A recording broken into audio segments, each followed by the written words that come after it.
भारत के पूरब में काशीपुर नाम का एक गांव था। गांव छोटा था, पर वहां के लोग बहुत मेहनती और सरल स्वभाव के थे। उसी गांव में बिरजू नाम का एक गरीब छोटा लड़का अपने माता पिता के साथ रहता था। उसके पिता बीमार थे, तो उसने पिता से कहा कि घर चलाने के लिए काम मैं करूंगा। उसके बाद से ही बिरजू जंगल में जाकर लकड़ियां काटता और उन लकड़ियों के गट्ठर बनाकर बाजार में बेचने लगा।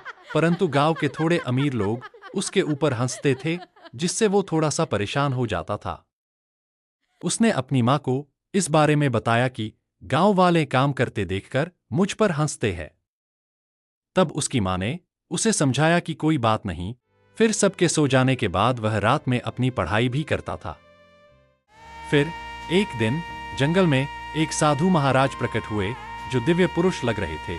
उनके आसपास एक दिव्य प्रकाश फैला हुआ था।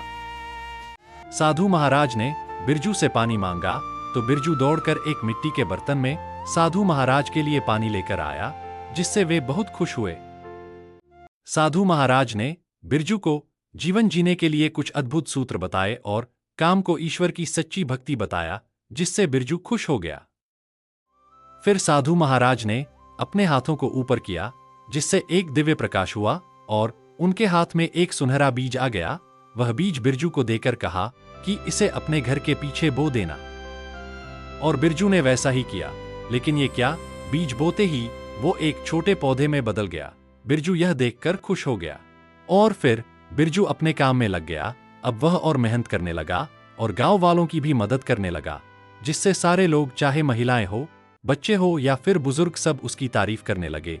उसे भी लोगों की मदद करके बहुत आनंद आता था। इधर धीरे धीरे वह छोटा सा पौधा बड़ा होने लगा और देखते ही देखते वो एक बड़े पेड़ में बदल गया। उसकी सुनहरी पत्तियां बड़ी ही सुंदर थी। पर एक रात गांव में भीषण आंधी तूफान आया। कई दिन तक बारिश होती रही।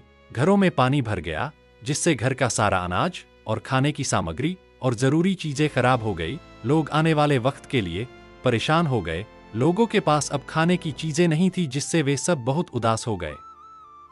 उन सब की उदासी और बेबसी दिन पर दिन बढ़ती जा रही थी कि कैसे परिवार को पाला जाए। गांव वालों की ये दशा देखकर बिरजू को बहुत अफसोस हो रहा था कि वह कुछ कर नहीं पा रहा था।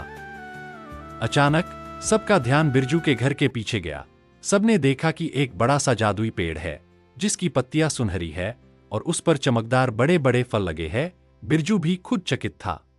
गांव वालों ने फल तोड़कर बिरजू को दिया।